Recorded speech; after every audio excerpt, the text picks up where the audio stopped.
कहानी एक जालसाज की है, एक ठग। और ठगों की कहानी सुनने में मजा बहुत आता है। Welcome to big stories. America के सैन फ्रांसिस्को खाड़ी के बीचों बीच स्थित एक छोटे से आइलैंड पर बनी एक जेल अल्काट्राज, जो दुनिया की सबसे ज्यादा हाई सिक्योरिटी वाली कुख्यात जेल मानी जाती है, उसमें एक दिन कदम रखता है दुनिया का सबसे बड़ा ठग। गिरफ्तार तो वो हुआ था नकली नोट छापने वाले उस रैकेट को चलाने के लिए, जिसने अमेरिका की पूरी इकोनॉमी को हिला कर रख दिया था। लेकिन ये तो उस ठग के लिए महज एक छोटा सा खेल था। लोग कहते थे कि जेल तो भेजा गया था उसे, मगर उसके शातिर दिमाग को कैद करने की हिम्मत किसी भी कानून में नहीं थी। उसने तो पूरे सिस्टम को ही ठग लिया था। ये कहानी है विक्टर लस्टिग की। वही शख्स जिसने एफिल टावर को एक बार नहीं बल्कि दो बार बेचा। वही एफिल टावर जिसे पेरिस शहर में हर साल लाखों लोग देखने के लिए आते हैं। विक्टर की ठगी के कारनामे आपके होश उड़ा देंगे। एक मामूली सा जेब कतरा जो एक ऐसा ग्लोबल मास्टरमाइंड बन गया जिसे हर कोई याद रखेगा।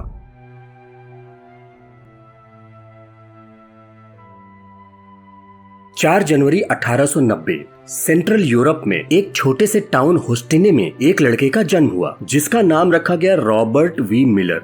यही असली नाम था विक्टर लस्टिग का। उसकी फैमिली अपर मिडिल क्लास को बिलोंग करती थी। उसके फादर मेयर थे। उसका बचपन आम था, लेकिन सिंपल बिल्कुल नहीं। उसकी फैमिली में डिसिप्लिन और एजुकेशन की बहुत वैल्यू थी, इसीलिए विक्टर को बचपन में अच्छी एजुकेशन मिली। उसकी मैथ अच्छी थी और दिमाग बहुत तेज था।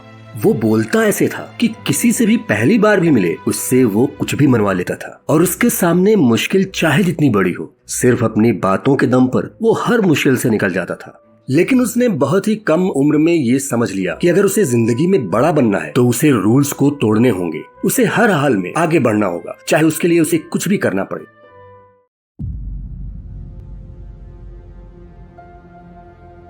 उन्नीस साल की एज में उसने घर छोड़ दिया और पेरिस चला गया। बात थी 1909 की। पेरिस यूनिवर्सिटी में उसने पढ़ाई शुरू की, लेकिन क्लासरूम से ज्यादा वो पोकर, ब्रिज और बिलियर्ड्स जैसे गैम्बलिंग वाले गेम्स में अपना टाइम देने लगा। वो हर वक्त कुछ नया सोचता था, लेकिन कोई अच्छा काम करने के लिए नहीं, बल्कि इस बात के लिए कि लोगों को कैसे ठगा जाए नए नए तरीकों से। विक्टर ने कई लैंग्वेजेस सीखी, जर्मन, इंग्लिश, फ्रेंच, हंगेरियन और चेक वगैरह वगैरह। अगर वो बिजनेसमैन बनना चाहता तो बहुत ही सक्सेसफुल होता, लेकिन उसको तो वो बनना नहीं था। उसको तो जल्दी से अमीर बनना था, और वो जानता था कि पढ़ाई से ये सब नहीं होने वाला। इसलिए उसने पढ़ाई छोड़ दी और यूरोप में छोटे छोटे क्राइम करने लगा। उसको अपनी लाइफ में आगे जो करना था उसके लिए प्रैक्टिस तो करनी ही थी।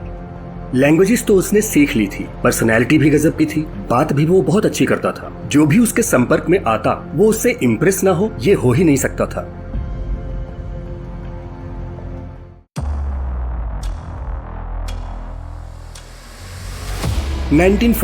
वर्ल्ड वॉर 1 की शुरुआत हो चुकी थी। यूरोप में उथल पुथल मच गई थी। जर्मनी, ऑस्ट्रिया, हंगरी और उस्मानी किंगडम एक तरफ थे, तो ब्रिटेन, फ्रांस, रूस और बाद में अमेरिका दूसरी तरफ। 4 साल तक चली इस वॉर ने यूरोप को खून में डुबो दिया। करोड़ों सोल्जर्स मारे गए, शहर उजड़ गए और आम आदमी भूख और भय में जीने को मजबूर हो गया।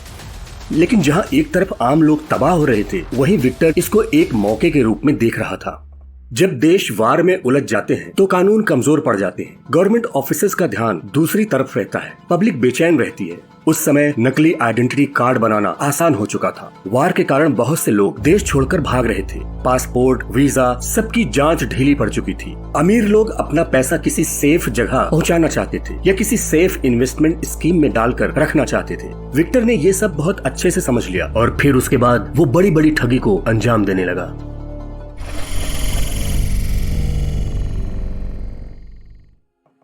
Razor book scheme. विक्टर ने अपने नाम के आगे काउंट लगा लिया और बन गया काउंट विक्टर लस्टिग। काउंट यानी रईस, जमींदार या नवाब। वो ऊंचे ऊंचे होटल्स में ठहरता, महंगे सूट पहनता और ऐसी इंग्लिश बोलता कि असली रिच पर्सन भी धोखा खा जाए। उसकी सबसे पसंदीदा ठगी का तरीका था रेजर बुक स्कीम। वो लोगों को बताता था कि उसके पास एक ऐसी बुक है जिसमें शेयर मार्केट के फ्यूचर के रेट्स पहले से ही लिखे हैं। वो व्यापारियों को अपनी बुक दिखाता जिसमें बहुत सारी कंपनीज के नाम लिखे होते थे और फ्यूचर में उन कंपनीज के शेयर्स के क्या रेट थे ये भी लिखे रहते थे। अगर किसी कंपनी का शेयर आज $2 का है और 1 महीने या 3 महीने के बाद उसका क्या रेट होगा, इसकी डिटेल्स उसकी बुक में रहती थी। इसके बाद वो व्यापारियों से मिलता और उनको वो अपनी बुक दिखाता और ये बताता कि वो कैसे लोगों के पैसे शेयर मार्केट में लगाकर उनको बहुत बड़ा मुनाफा कम समय में दे रहा है। वो कुछ व्यापारियों से पैसे लेकर छोटी छोटी कंपनीज में इन्वेस्ट करता था और कुछ दिनों के बाद उस पैसे को डबल करके प्रॉफिट के साथ उनको लौटा देता था। दरअसल विक्टर कहीं इन्वेस्ट नहीं करता था, बल्कि इन्वेस्ट करने के नाम पर वो पैसे अपने पास ही रखता था और व्यापारियों को इन्वेस्ट करने के प्रूफ के रूप में वो फर्जी रिसीट्स देता था। इस तरह से व्यापारियों को उस पर भरोसा हो जाता था और जब कुछ बड़े व्यापारी बड़ा इन्वेस्ट करके बड़ा मुनाफा कमाने के लिए उसको ढेर सारे पैसे देते तो उसके बाद वो उन पैसों को लेकर गायब हो जाता, जैसे वो कभी इस दुनिया में था ही नहीं। इसके बाद आया उसका अगला master stroke, money box scam, जिसको रोमानियम बॉक्स स्कैम के नाम से भी जानते हैं। विक्टर ने एक छोटा सा लकड़ी का बॉक्स बनवाया जिसमें 2 स्लॉट होते थे। एक स्लॉट में नोट रखना होता था और दूसरे में प्रिंटिंग पेपर। वो सामने वाले को कहता कि ये मशीन असली नोटों को कॉपी कर सकती है, लेकिन एक नोट कॉपी करने में इसे 6 घंटे लगते हैं और इसका रीजन ये है कि इसकी टेक्नोलॉजी बहुत हाई एंड है और सबसे बड़ी बात ये है कि ये मशीन किसी भी देश की करेंसी को कॉपी कर सकती है। महोगनी लकड़ी से बने उस बॉक्स की साइज करीब स्टीमर ट्रंक यानी संदूक के बराबर थी। ऐसा संदूक जिसे पहले लोग अक्सर सफर के दौरान अपने साथ लेकर चलते थे। उस मशीन में डमी लीवर्स भी लगे थे। विक्टर दिखावे के लिए एक $100 का असली नोट उस मशीन में डालता, मशीन को स्टार्ट करता और 6 घंटे के बाद वही असली नोट बाहर आ जाता। दरअसल बॉक्स के अंदर पहले से ही 2-3 असली नोट छुपे होते थे। यहाँ तक कि विक्टर उस नोट को लेकर बैंक भी जाता था ताकि बैंक उसको चेक करके बता सके कि नोट असली है या नकली। अब असली नोट नकली कैसे निकलते? जिसको भी उस मशीन का डेमो विक्टर देता उसको लगता कि भाई ये तो बहुत कमाल की चीज है। वो तुरंत लाखों देने को तैयार हो जाता और जैसे ही पैसा मिल जाता विक्टर अगले स्टेशन की ट्रेन पकड़ लेता। ऐसी ही एक ठगी में उसने एक फ्रांसीसी पुलिस ऑफिसर को भी उल्लू बना दिया। बाद में जब ऑफिसर को ठगी का पता चला तब तक तो विक्टर देश को छोड़कर बाहर जा चुका था।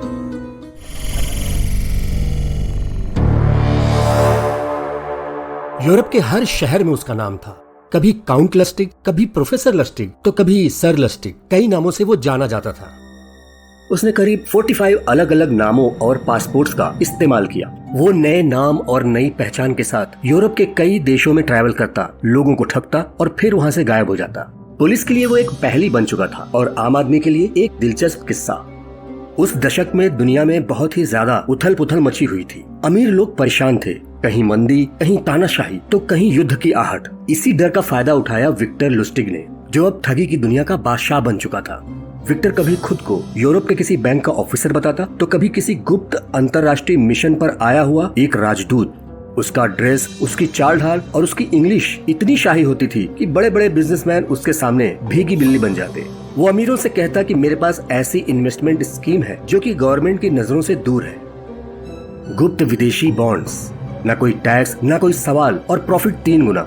इन बॉन्ड्स के लिए वह खुद नकली पेपर, सील और गवर्नमेंट की स्टैम्प जैसी चीजें बनाता था। देखने में ये सब इतना असली लगता था कि लोग बस आंखें बंद करके उसको पैसे दे देते थे। विक्टर कहता था कि फिलहाल एक यूरोपीय देश में गवर्नमेंट गिरने वाली है और मेरे इंटरनल नेटवर्क से मुझे ये सब कुछ पता है। वो लोगों से बताता कि कुछ ऐसे लोग हैं जो गुप्त तरीके से अपनी प्रॉपर्टीज बेचना चाहते हैं क्योंकि उन्हें अपने देश में डर है, और इस तरह से वो नकली प्रॉपर्टी डील्स के लिए फेक डॉक्यूमेंट्स और नक्शे तैयार करवाता था। प्रॉपर्टी की लोकेशन, नक्शा, गवर्नमेंट स्टैम्प, सब कुछ ऐसा लगता था जैसे असली हो। वो लोगों को डराता भी था और साथ में लालच भी देता था। वो कहता था कि ये सौदा तो सिर्फ आज के लिए है, इसको खरीदने के लिए बहुत से लोग तैयार बैठे हैं और कहीं ऐसा ना हो कि आपको कल पछताना पड़े। लोग सोचते कि अगर ये झूठ है तो बहुत ही होशियारी से बनाया गया है, लेकिन अगर ये सच हुआ तब तो वो करोड़पति बन जाएंगे। जैसे ही वो लोगों से पैसे ले लेता उसका पता तक नहीं चलता, न कोई रिसीट, न कोई फोन नंबर, न कोई एड्रेस। ठगे गए लोग बस अपना सर पकड़कर बैठ जाते।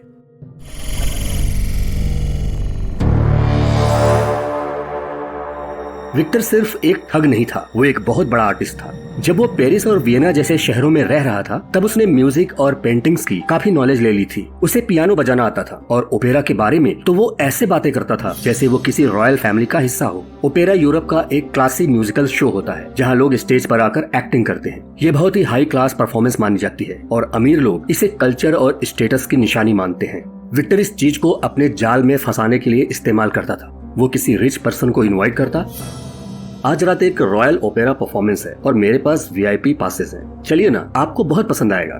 फिर वो स्टाइलिश कपड़े पहनकर अपने शिकार के साथ ओपेरा देखने जाता था। वो ऐसा माहौल बनाता था जिससे सामने वाला उसे बहुत ही कल्चर्ड और जेन्युइन इंसान समझता था। कभी वो खुद को आर्ट डीलर बताता, यानी ऐसा आदमी जो महंगी पेंटिंग्स को खरीदता और बेचता है, तो कभी वो कहता कि वो रॉयल म्यूजिक काउंसिल का मेंबर है। एक ऐसी ऑर्गेनाइजेशन जो म्यूजिक और आर्ट को सपोर्ट करती है और जिसका नाम सुनते ही लोग इम्प्रेस हो जाते थे। असल में उसका कोई कनेक्शन नहीं था, लेकिन उसका बोलने का अंदाज ऐसा था कि लोग शक ही नहीं करते थे।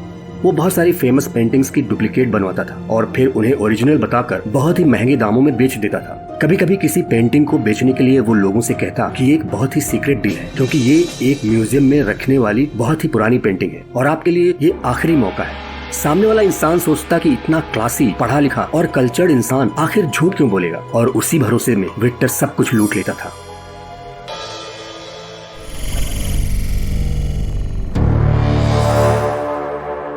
विक्टर लस्टिक का अटलांटिक महासागर के ट्रांस अटलांटिक लाइनर्स पर जीवन काफी दिलचस्प था। ये जहाज फ्रांस और अमेरिका के बीच चलते थे और अमीर यात्रियों से भरे रहते थे, जिनमें व्यापारी, कलाकार, राजनेता और कभी कभी रईस परिवार के लोग भी शामिल होते थे। विक्टर इन जहाजों पर यात्रा करता और अपनी चाल ढाल और समझदारी भरी बातों से वो लोगों को अपने तरफ अट्रैक्ट करता था। वो बेहद ही चतुर और करिश्माई इंसान था।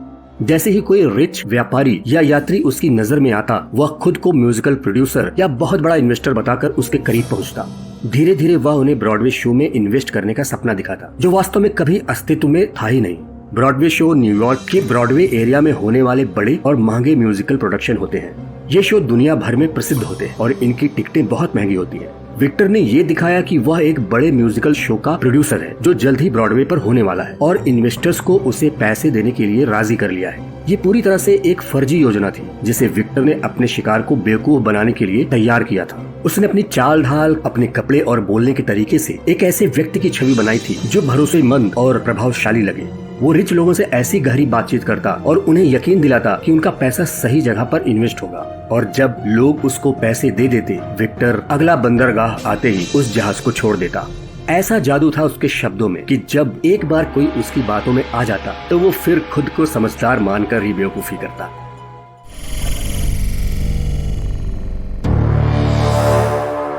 कोड ब्रेकिंग मशीन विक्टर की सबसे खतरनाक ठगी में से एक थी कोड ब्रेकिंग मशीन।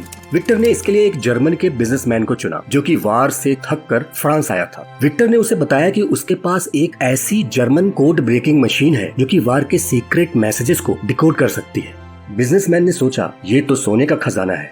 अब बात आई मशीन का डेमो देने की, और उसके लिए विक्टर ने तैयार किया एक शानदार सेटअप। उस मशीन को बनाने के लिए उसने लिया एक छोटा सा ब्रीफकेस जिसमें wire, switch, button, blinking lights और एक छोटा सा रोलर लगा हुआ था। उसे देखकर लगता मानो वो कोई हाई टेक मिलिट्री गैजेट है।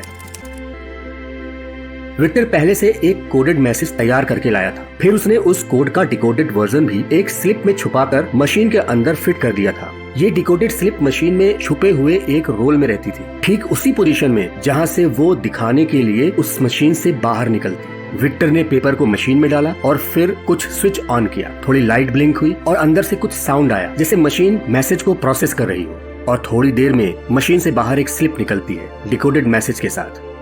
विक्टर कहता है, देखा, ये जर्मनों का सीक्रेट रेडियो कोड था। अब समझ में आया इस मशीन की पावर। विक्टर ने कहा कि ये मशीन सिर्फ जर्मन मैसेजेस को ही पकड़ सकती है और इसकी कीमत लाखों में है, लेकिन मैं आपको इसे सस्ते में दे दूंगा। बिजनेसमैन ने बिना कुछ सोचे समझे 50,000 फ्रैंक दे दिए विक्टर को और मशीन लेकर वहाँ से चला गया। लेकिन कुछ ही हफ्तों के बाद उसको ये समझ में आया कि वो तो ठगा गया है। ये उसका एक और मास्टर स्ट्रोक था। 1925 एफिल टावर। ये कहानी न केवल उसकी ठगी की मास्टरपीस है, बल्कि इसने उसकी चालाकी, उसकी हिम्मत और नायाब तरीके को भी दुनिया के सामने लाया। उस समय एफिल टावर पेरिस का सबसे बड़ा प्रतीक था, लेकिन उसकी देखभाल पर बहुत खर्च आ रहा था। अक्सर ये सवाल उठता था कि क्या इसे तोड़ दिया जाए। विक्टर को एक दिन न्यूज़पेपर में ये न्यूज मिलती है कि एफिल टावर की हालत बहुत खराब हो रही है और उसके मेंटेनेंस पर बहुत खर्च आ रहा है। इस न्यूज को पढ़कर विक्टर के अंदर ठगी की एक नई और नायाब योजना जन्म लेने लगी। विक्टर ने इस मौके का फायदा उठाया और इसके लिए उसने एक जालसाज को हायर किया जो उसके लिए गवर्नमेंट के कुछ फेक डॉक्यूमेंट्स बना सके। जब सब कुछ तैयार हो गया तो उसने कुछ स्क्रैप मेटल डीलर्स को एक बहुत ही महंगे होटल में बुलाया और खुद को पेरिस गवर्नमेंट का एक बहुत बड़ा ऑफिसर बनाकर इंट्रोड्यूस किया।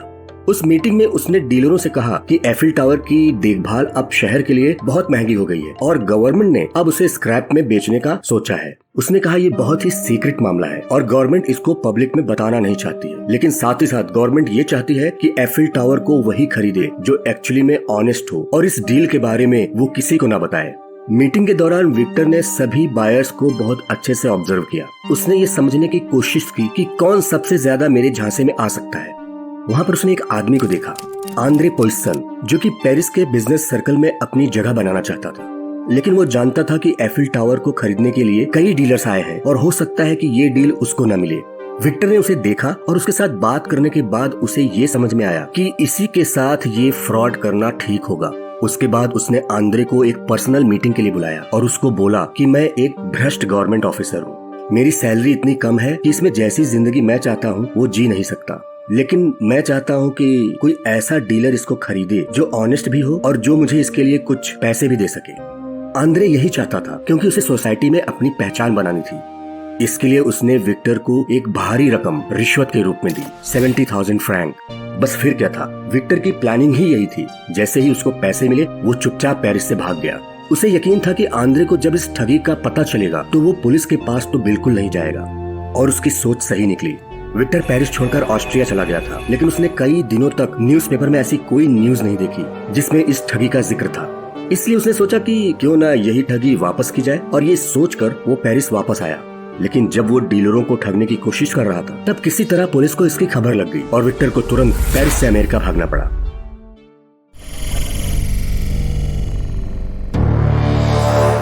विक्टर का अमेरिका में किया गया ठगी का सफर भी उतना ही रोमांचक और रहस्यमय था जितना कि यूरोप में था।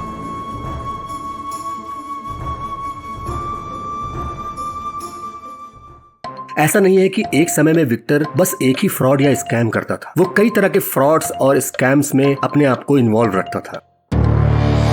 कमर्शियल पेपर स्कैम, एक भरोसे का खेल। उस समय अमेरिका में बहुत से बैंक और व्यापारी ऐसे थे जो इंटरनेशनल इन्वेस्टमेंट और बिजनेस डील्स में पैसा लगाने को तैयार रहते थे। यूरोप से आए हुए लोगों को बहुत ही रिच और भरोसेमंद माना जाता था। विक्टर ने इसी सोच का फायदा उठाया, लेकिन सिर्फ चतुराई से नहीं, बहुत ही गहराई से प्लान बनाकर। हर स्कैम की तरह वो किसी बड़े शहर में पहुंचता, जैसे न्यूयॉर्क, शिकागो या टेक्सास, और वहाँ के बड़े बड़े होटल्स में वो रुकता। हर स्कैम की तरह उसके कपड़े, घड़ी, सूटकेस और यहाँ तक कि उसका पर्सनल विजिटिंग कार्ड, सब कुछ बहुत रियल और इम्प्रेसिव होता था। पहली बार शिकार खुद विक्टर के पास नहीं पहुँचता था। विक्टर उससे किसी बिजनेस क्लब या होटल की लॉबी में मिलता था। वो ऐसे ही होटल्स में रुकता था जहाँ पर रिच बिजनेसमैन, बैंकर्स और रियल एस्टेट के डीलर्स आते जाते थे। विक्टर उनसे हाय हेलो करता और बातचीत की शुरुआत हमेशा किसी मौसमी मुद्दे या यूरोप अमेरिका की इकोनॉमी से होती। अपनी बात और अपने अंदाज से वो खुद को असली इन्वेस्टर साबित करता। वो लोगों से कई बार मिलता, उनके साथ लंच करता और अपने यूरोपीय पार्टनर्स के बारे में बातें भी करता। कभी कभी वो अपने साथ किसी और आदमी को ले आता और उसको अपना एसोसिएट बताता, जो कभी कभी किसी जर्मन बैंकर या फ्रेंच अकाउंटेंट का रोल करता था, ताकि पूरी कहानी असली लगे। वो लोगों को बताता कि मेरे पास कुछ कमर्शियल पेपर्स हैं जिसे मैं अमेरिका में ही रिडीम करना चाहता हूँ, और इसके लिए मैं एक भरोसेमंद बैंक या फिर किसी एजेंट की तलाश में हूँ। वो बिजनेसमैन या बैंक के ऑफिसर को कुछ डॉक्यूमेंट्स दिखाता जिसमें फॉरेन करेंसी में इन्वेस्टमेंट पेपर्स होते थे। वो पेपर्स इतने असली लगते थे कि यहाँ तक कि कई बार बैंक वेरिफिकेशन ऑफिसर्स भी धोखा खा जाते थे। विक्टर उन लोगों से बोलता कि मैं इन पेपर्स को आपको 5% डिस्काउंट पर देता हूँ, आप इसको अपने बैंक में डिपॉजिट कर लीजिए, प्रॉफिट आपका। और फिर बिजनेसमैन उसको खरीद लेता। कभी कभी कोई छोटा ट्रांजैक्शन पेपर विक्टर उनको देता था और उनको बोलता था कि आप इसको डिपॉजिट करिए, आपको रिजल्ट मिलेगा, उसके बाद हम बड़ा ट्रांजैक्शन करेंगे। कभी कभी वो बैंक के ऑफिसर्स को रिश्वत देकर भी अपने डॉक्यूमेंट्स का अप्रूवल करवाता था, ताकि सामने वाले को उस पर पूरा ट्रस्ट हो जाए। जब उसका डेमो इतना सक्सेसफुल होता था तो सामने वाला लाखों डॉलर्स के पेपर उससे खरीद लेता। बस इसी बात का इंतजार होता था विक्टर को। जैसे ही उसको पैसे मिलते वो अगली फ्लाइट या ट्रेन पकड़कर किसी दूसरे शहर या देश निकल जाता। विक्टर ने अमेरिका में ये स्कैम किसी एक सिटी या देश में नहीं किया, बल्कि उसने दर्जनों शहरों में किया। उसका एक ही फंडा था कि लोगों को बेवकूफ नहीं बनाया जा सकता, लेकिन उनको लालच दिखाया जा सकता है ताकि वो खुद ही बेवकूफ बन जाए। अगर आपने अब तक गौर किया होगा तो आपको ये बात पता चली होगी कि उसके पास हर स्कैम की एक स्क्रिप्ट होती थी। वो हर स्कैम के लिए हर मीटिंग से पहले घंटों घंटों की रिहर्सल करता था, ताकि उसकी एक्टिंग, उसका डायलॉग, बैकग्राउंड, टाइमिंग सब कुछ परफेक्ट लगे।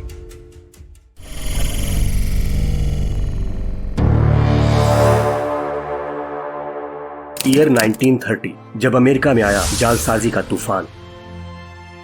उसने अमेरिका में नकली डॉलर्स के नोट छापने का एक ऐसा नेटवर्क तैयार किया जिसने धीरे धीरे पूरे देश की इकोनॉमी पर बहुत ही ज्यादा बुरा असर डाला। विक्टर के पास रोमनो प्रेस नाम का एक खास प्रिंटिंग प्रेस था जो $100 के नोट इतनी सफाई से छापता था कि असली नकली का फर्क करना बहुत ही मुश्किल था। ये नकली नोट हजारों की संख्या में पूरे अमेरिका में फैलने लगे और गवर्नमेंट सख्ते में आ गई। फेडरल रिजर्व तक को ये शक हुआ कि कहीं कोई अंदर ही लीक है। विक्टर ने 1930 में नेब्रास्का के दो लोगों फार्मासिस्ट विलियम वाट्स और टॉम शॉ के साथ एक पार्टनरशिप की। वाट्स और शॉ नकली नोट छापने के लिए प्लेट्स तैयार करते थे, जबकि विक्टर ने डिस्ट्रीब्यूटर्स का एक नेटवर्क तैयार किया था ताकि नोटों का डिस्ट्रीब्यूशन सही तरीके से हो और किसी को भी उसके बारे में जानकारी न हो। इस तरह से हर महीने वो हजारों डॉलर के नकली नोट अमेरिका में घुमा देता था। अगले 5 सालों तक ये सिलसिला चलता रहा। हालांकि धीरे धीरे इन नकली नोटों के बढ़ते प्रभाव ने FBI का ध्यान खींच जरूर लिया था।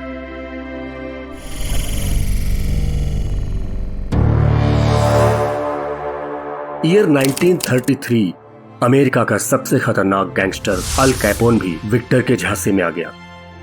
जब ग्रेट डिप्रेशन का दौर आया, विक्टर ने अल कैपोन को भी चकमा देने का एक मास्टर प्लान तैयार किया।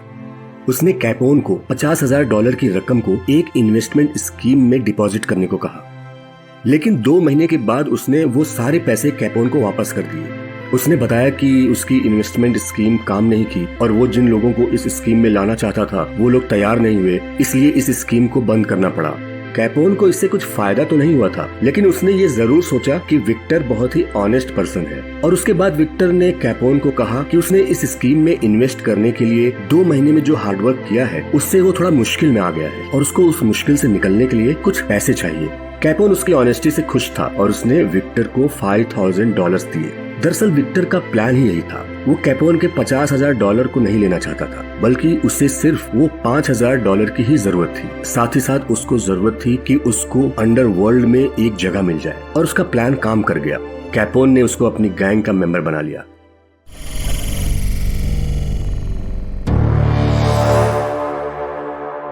ईयर 1935 FBI को आखिरकार कुछ सबूत मिले और 12 मई 1935 को न्यूयॉर्क में विक्टर को अरेस्ट कर लिया गया।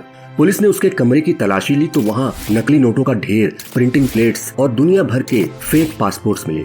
विक्टर का ट्रायल शुरू हुआ और उसको 20 साल की सजा सुनाई गई। FBI के लिए ये उनकी सबसे बड़ी कामयाबी थी और इसके बाद विक्टर को भेजा गया अल्काट्राज़, दुनिया की सबसे ज्यादा कुख्यात जेलों में से एक।